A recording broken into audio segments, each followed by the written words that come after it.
Muchas bendiciones. En la primera clase que estamos recopilando, la gloria sea para Dios, en un contexto de enseñanza, un contexto de bendición para quienes son hijos de Dios.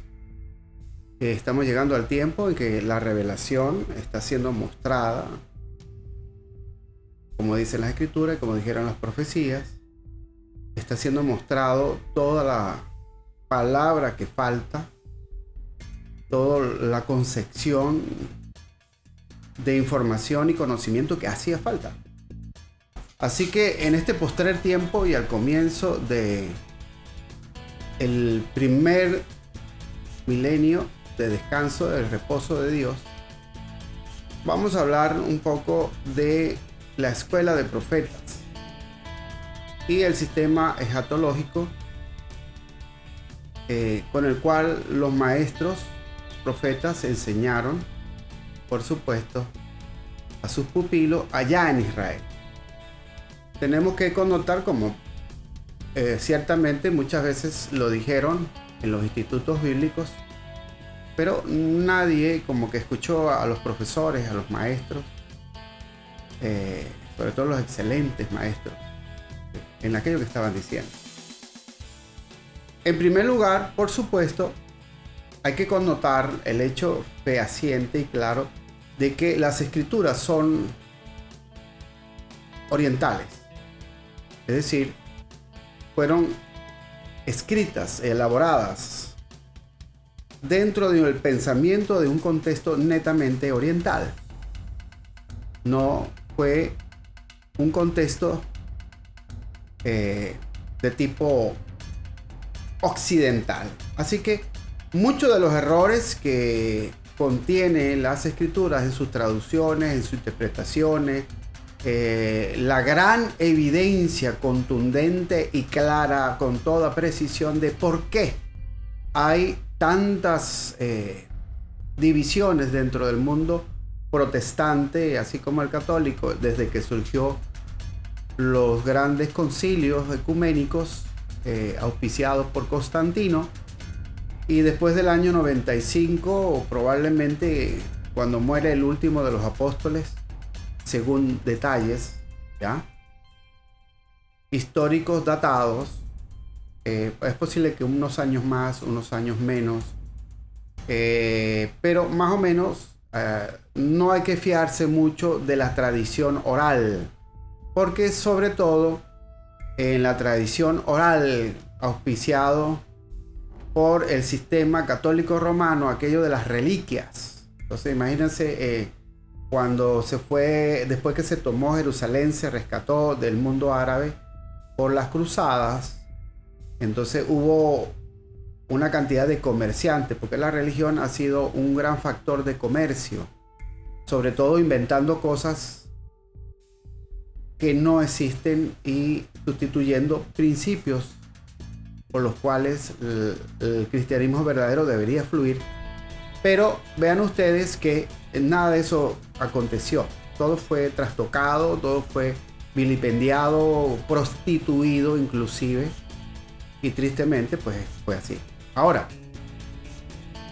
se vendieron clavos, porque de la cruz se consiguió clavos. Entonces los relicaristas iban a Oriente y entonces conseguían clavos en cualquier sitio y decían que eran los clavos de Cristo, las cadenas con las cuales fue atado Cristo. Y cuando uno visita Roma, pues consigue allá una cantidad de templos donde están las cadenas, el otro donde están los clavos, el otro donde está la corona, el otro donde está el Santo Grial allá en España, posiblemente en Valencia. O sea, otros que posiblemente hayan conseguido el manto con el que habían cubierto el cuerpo de Jesucristo. Y así, cuando venimos a ver, por supuesto, hallamos una serie de connotaciones que no tienen un sustento, sino el sustento de la tradición oral. O sea, no hay allí realmente nada que ver con respecto a la verdad histórica. Ok, entonces, ¿qué conseguimos a todas estas? Que por supuesto el movimiento occidental ha reinterpretado las escrituras y ha desfasado los conceptos, porque ha intentado extrapolar su mentalidad occidental hacia la gama de conceptos que se sustraen de las escrituras, que son netamente orientales. Por eso ellos, de alguna u otra manera, destruyeron algunos principios básicos de interpretación de la escritura, porque era más cómodo tratar de entender desde la mentalidad occidental, torciendo, doblegando, intentando crear y generar concepciones propias de ellos, a tratar de entenderlo desde el punto de vista en que las escrituras fueron realizadas, hechas. Así que el contexto de la escritura es muy antiguo. Los idiomas primarios, el arameo, el nabateo, el hebreo, y luego posteriormente el griego, y por supuesto en algunas oportunidades se usó el latín, porque era la lengua romana con la cual el imperio romano convergía en todas las localidades. Vamos a comprender entonces lo siguiente. Las escrituras, en primer lugar, no son occidentales.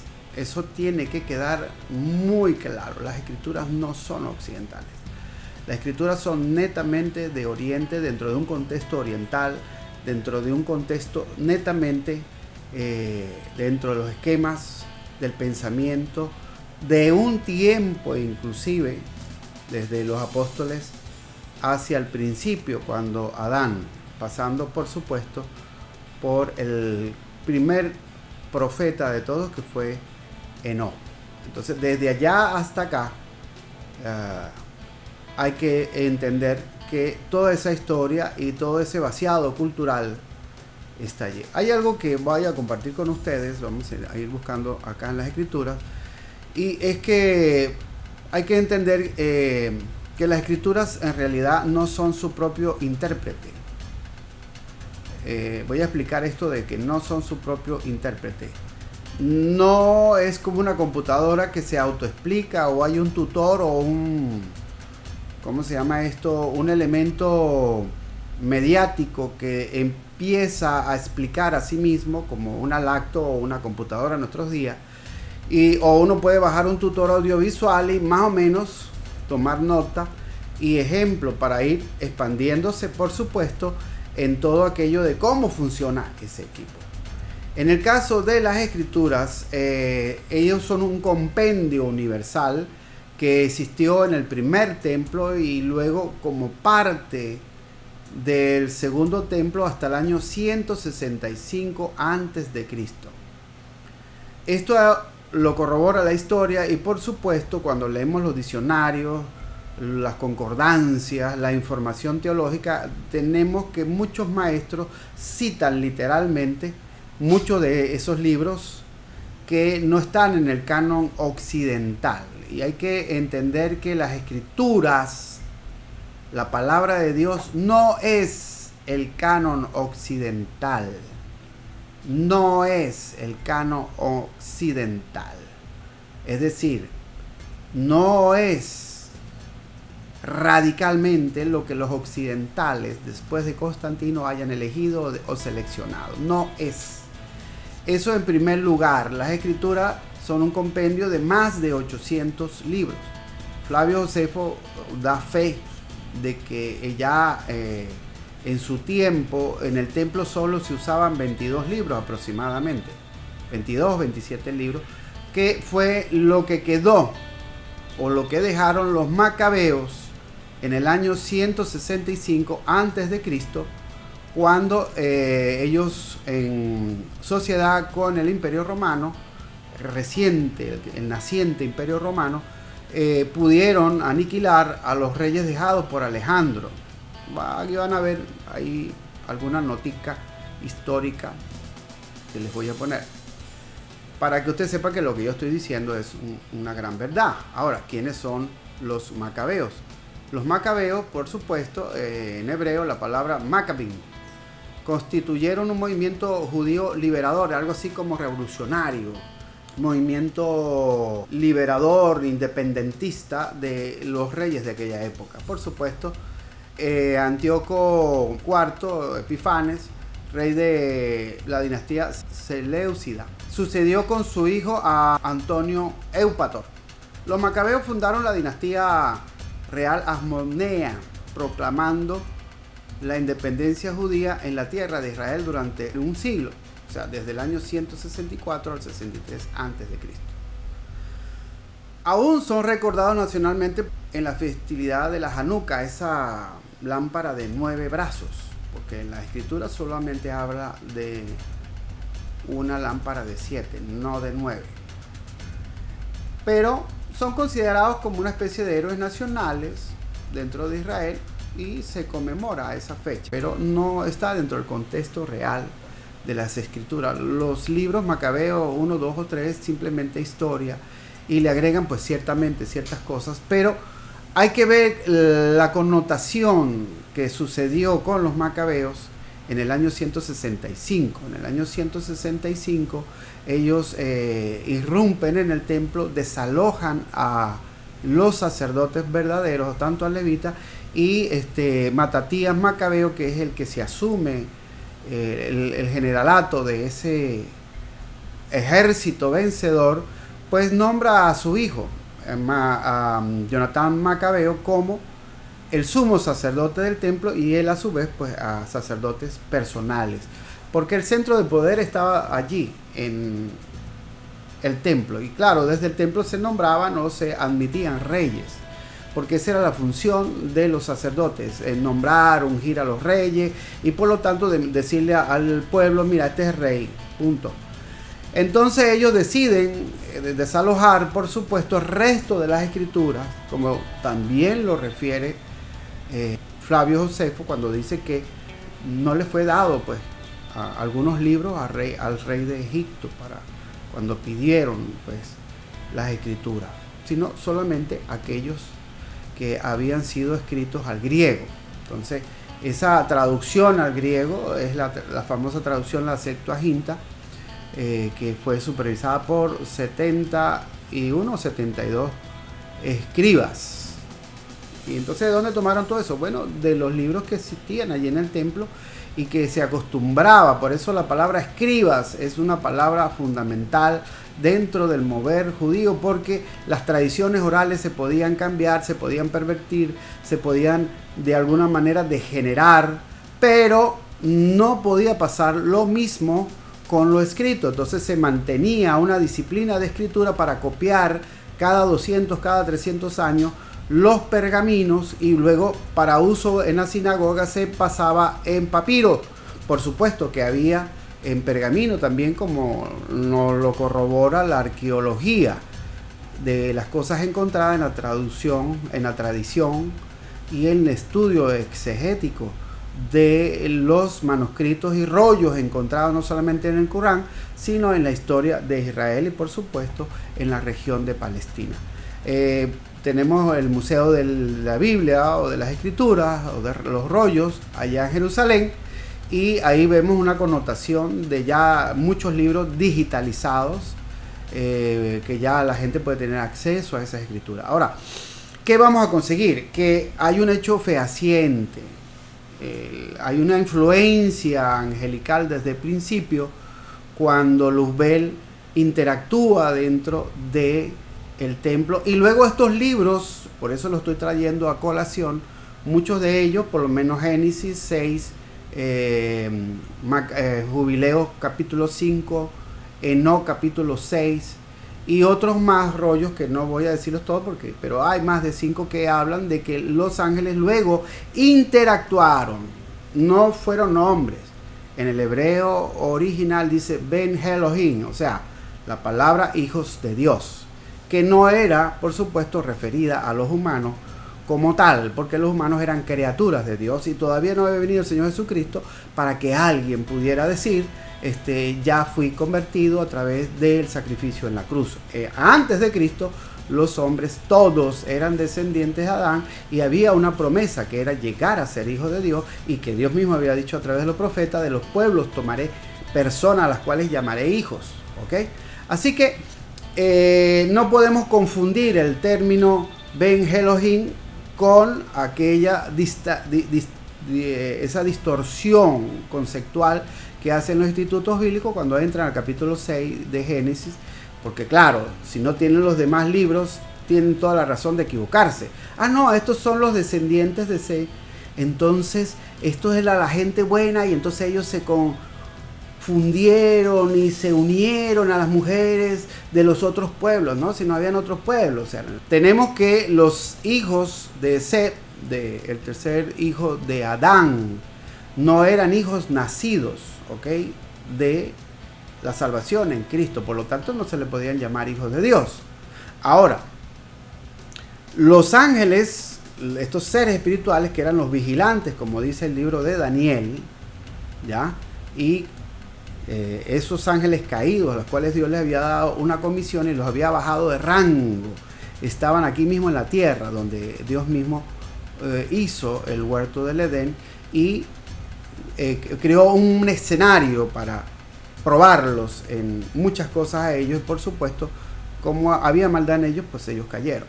Por supuesto, ellos, viendo que las hijas de los hombres eran hermosas, tal como lo dice Génesis 6, tal como lo dice el libro de Jubileos capítulo 5, y tal como lo dice el libro de No en el capítulo 6 también, dicen las mismas cosas. O sea, los ángeles tomaron para sí mujeres de entre los hijos de los hombres, y la palabra que aparece allí es la palabra Adanes, ¿ok? Los tomados de la tierra. O sea, hay que estar bien claro con los conceptos y las palabras que están en el hebreo allí, en forma clarita, ¿ya? Ahí no decía hombres solamente, dice a los Adanes, ¿ya? Porque se multiplicaron más mujeres que hombres. Entonces, ¿qué tomamos allí? ¿Qué vemos allí de los descendientes de Adán y Eva? Pues que ya de ahí, desde el huerto del Edén, Luzbel empezó a influir, ¿ya? Empezó a interactuar, a engañar a Eva y por supuesto, a traer con eso un tremendo problema a la humanidad. Adán y Eva tenían un principio, tenían un concepto, tenían un proyecto, tenían un propósito específico para crecer en obediencia a Dios, pero ellos interactuaban con todos los seres que estaban allí, y por supuesto Luzbel interactuó en forma pervertida, engañó a Eva, y Eva, por supuesto, dio de comer del fruto del conocimiento del bien y del mal a Adán. Claro, Adán no era que no sabía qué era lo que estaba pasando, pero es que Adán amaba mucho a Eva, como nos lo dice Historia del Universo. ¿Ya? En esos otros libros podemos conseguir la interacción también de Luzbel desde el principio. Por esa importancia de estos otros libros, esquemas, algunos, la Historia del Universo, la recopilación de muchos pedazos de papiros y de pergaminos que fueron hallados allí en el Qumran, y algunos profesores, algunos traductores desde los años 47 en adelante, cuando consiguieron los rollos, empezaron a ser traducidos poco a poco, y conseguimos pues libros parafraseados inclusive. Lamentablemente algunos manuscritos fueron a parar a Rusia, y durante el periodo del comunismo no permitieron que llegaran a Israel y fuesen puestos a la luz del público. Gracias a Dios, hasta estos momentos han podido el Museo de las Escrituras poder en Jerusalén traer toda esa recopilación que quedó allá en la Unión Soviética, mientras que eran comunistas y no creían en Dios, pues no le iban a dar los libros, por supuesto, hasta el sol de hoy en las nuevas administraciones políticas.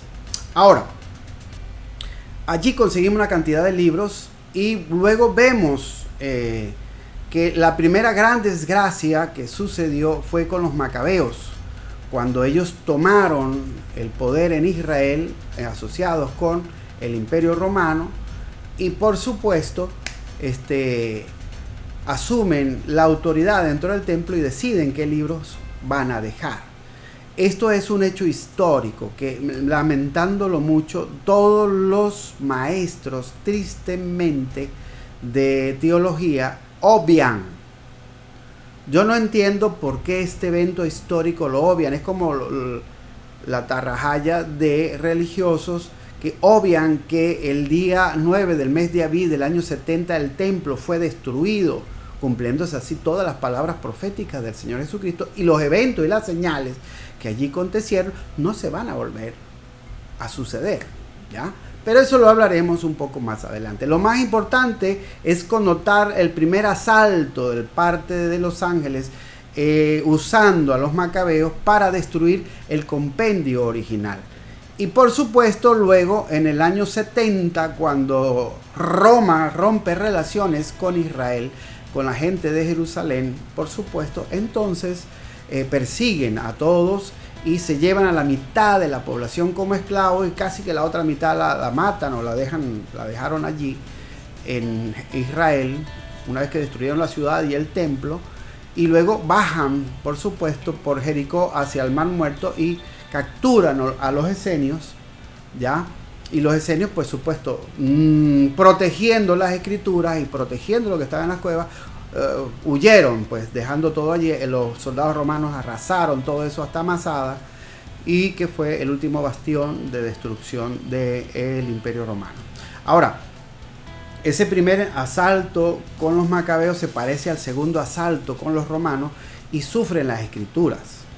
Luego sucede los tiempos, los primeros 100 años, ya para el año 150, en el año 200 vienen los famosos iquepadres de la iglesia, Orígenes, Montano, Arriano, Justiniano, Tertuliano, Gregorio, Jerónimo y todos ellos.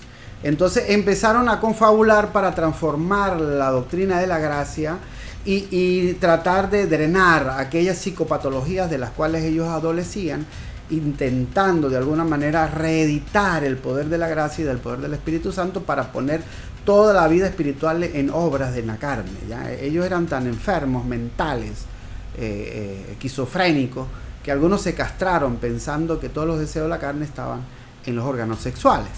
Esos son hechos históricos que están datados. O sea, ya no tengo que... estoy poniendo las citas, por supuesto, acá en la pantalla para que ustedes vean de dónde sale la referencia que yo estoy diciendo, pero no voy a poner un libro para esto, pero ya lo sabemos, lo que hemos estudiado historia, que es así. Luego viene el año 300, el 200, y surge Constantino después de Cristo, y él es un emperador romano que no tenía mucho dinero para defenderse, y entonces asume la singularidad de supuestamente convertirse en cristiano, cuando en realidad él lo que hizo fue una evaluación de cuál era la gente más fanática, y porque necesitaba soldados, y se dio cuenta que los soldados más económicos que había eran los fanáticos religiosos, entre esos los cristianos de aquella época, que ya estaban disvariando, ya se habían abierto del mensaje original de la gracia y ahora vivían en prácticas espirituosas, ¿ya? Como los famosos aquellos seres que se colocaban arriba de un pedestal, de una columna, y entonces eran los apartados del mundo. Entonces la gente le llevaba con una vara y le ponía comida allí y le pedía por sus vidas. Entonces ellos decían que estaban apartados. De ahí surgió el salto al sistema ermitaño, allá en los monasterios.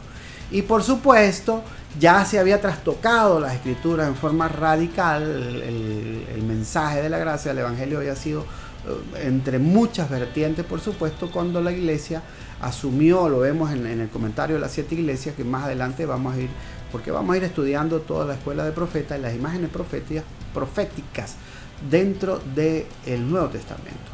Ahora, hay algo muy importante a todas estas. La primera influencia de los ángeles a través de los romanos y a través de los macabeos para destruir, por supuesto, el sistema de las escrituras. Y luego el segundo embate que lo vemos con Constantino, ¿ya?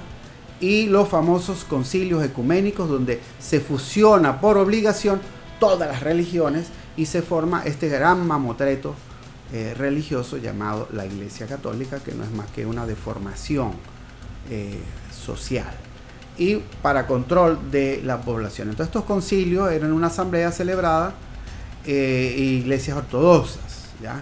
También estaban a las otras vertientes de otras religiones, descendientes de la religión irania, como los estoicistas, las monjas o las siervas de Venus, bueno, todo eso que confluía allí y que, por supuesto, el mundo religioso de los cardenales, que luego se convirtieron en supuestamente sacerdotes de la iglesia, cuando en realidad nunca dejaron de ser gobernadores, sátrapas del emperador romano. Entonces vemos allí las primeras dos distorsiones influidas, por supuesto, desde el trono de Satanás en Roma, ¿ya? Y cómo los ángeles empezaron a reeditar, a mutilar el texto original, y luego pasa hasta el siglo 1500, cuando Martín Lutero intenta hacer una reforma y continuó. No se rescataron todos los textos porque no estaban a la mano.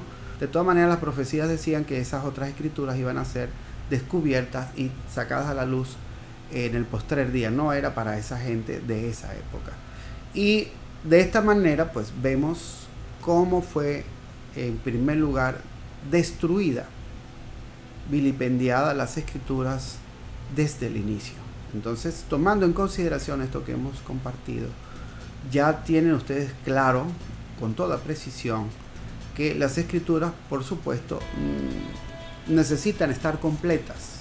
Es como que me entreguen una fotocopiadora y no me entreguen el manual de uso. Entonces la gente lee parte de la función que habla los evangelios, parte de lo que dice el Pentateuco, algunos profetas así seleccionados como espinita de pescado, y no está el resto del contexto del libro, de escrituras, de rollos, de manuscritos, en los cuales se aclara todo el punto de vista. Por eso la escatología occidental es eso, le hace fidelidad a esa palabra que en sus orígenes realmente significa otra cosa. Y por supuesto, yo no enseño escatología, yo no trabajo con la escatología, yo enseño escatología. Ok. Ahora, en todo caso, lo más importante, y para cerrar, es hacer estas dos connotaciones: la influencia radical y maquiavélica del mundo angelical para destruir los conceptos, los principios y trastocar la verdad. Entonces han sucedido dos grandes eventos con los cuales las escrituras han sido trastocadas y, por supuesto, mutiladas. Nosotros, como hijos de Dios, tenemos la responsabilidad de traer a colación la exégesis original, los textos completos, sin importarnos lo que el mundo religioso diga, porque tenemos una impresionante evidencia de que el mundo religioso está errado. ¿Y cuál es? Que están divididos. La división da una clara evidencia, los demoraliza totalmente, no tienen moral ninguna para decir que ellos tienen la razón, porque hay una simple evidencia, y es que ellos no son uno, no tienen unidad en su escritura. Sus maestros, sus teólogos, todo el mundo dice lo que le da la gana, todo el mundo saca una convicción y la enseña como si fuera doctrina o dogma, y conseguimos entonces que lamentablemente el compendio original, el fundamento original, el texto original, el canon original no está por ninguna parte. Así que nosotros, para poder estudiar de la escuela de profetas de Israel, necesitamos ir, por supuesto, a todos los manuscritos sin interesarnos para nada lo que opina el mundo religioso, porque ellos mismos se han autodescalificado al asumir que, en primer lugar, las escrituras no son completas, sino que sus textos limitados, mal traducidos, sobre los cuales han sustentado doctrinas y dogmas, creando así formas y modelos y prácticas, los divide. Y esa es una clara evidencia que el fundamento que une al cuerpo, lo eleva, lo hace crecer, no está en ellos. No digo que no hay hijos de Dios entre ellos, los hay. Por esa nuestra preocupación no de crear un movimiento de orden religioso, porque no somos religión, simplemente somos maestros de la palabra que estamos compartiendo con ustedes cada día una serie de realidades, y usted tendrá la conciencia de tomar lo bueno y desechar lo malo, pero eso es una responsabilidad personal de cada uno. Y por supuesto evaluar qué se le ha enseñado a usted y qué realmente lo edifica o qué lo llena de temores y de culpabilidades, en vez de hacerlo crecer y de tener frutos del Espíritu Santo. Entonces, o de en vez de tener una relación íntima con Dios, entonces usted tiene una relación íntima, pero es con el personaje que se interpone, intermedia entre usted y Dios. Y ya ahí hay un grave error. Cuando la doctrina pone a un hombre de por medio, al cual usted llama padre, pues ya ahí usted está cayendo, porque el Señor dijo claro en Mateo 23:9, no llaméis padre a nadie en la tierra. Y eso incluye al Papa Francisco y a todos los papas habidos y por haber del Imperio Romano. Por eso que se llamaba sumo pontífice, el César. Y estoy hablando del César, a Nerón, y después a Augusto César. Todos ellos eran parte de la gran religión de los faciales, que era una religión solamente de los emperadores, y que se llamó, por supuesto, sumo pontífice o padre de la nación. Y ese concepto se encaquetó, cayó la iglesia, la primera iglesia cayó el primer amor, a sustituir a Dios en el primer amor a una persona. Bueno, ese es su problema, su dificultad. Usted tiene que evaluar eso y escudriñarlo en la Escritura y salir de esa caverna de oscuridad. Entonces no estamos aquí para hacer discusiones teológicas, estamos aquí para simplemente enseñar y poner las cosas en forma correcta. Tómelo o déjelo. Si a usted lo edifica, si a usted le hace crecer, si a usted le caja bien ese concepto y le da satisfacción en cuanto a la búsqueda de sus preguntas, pues asúmalas. Si no, pues puede echarlo a un lado y siga adelante. Hay 7.000 millones de personas y hay mucha más gente que está interesada ya en oír la verdad y asumirla. Si a usted no le interesa la verdad, pues es su problema. Pero por lo menos yo no le voy a decir a usted que esta es la verdad radical. No, usted tiene que ser motivado por el Espíritu Santo, si es que lo tiene, ¿ya? Y que Él lo lleve a toda verdad, que compruebe en las Escrituras si lo que yo estoy diciendo es verdad o es mentira.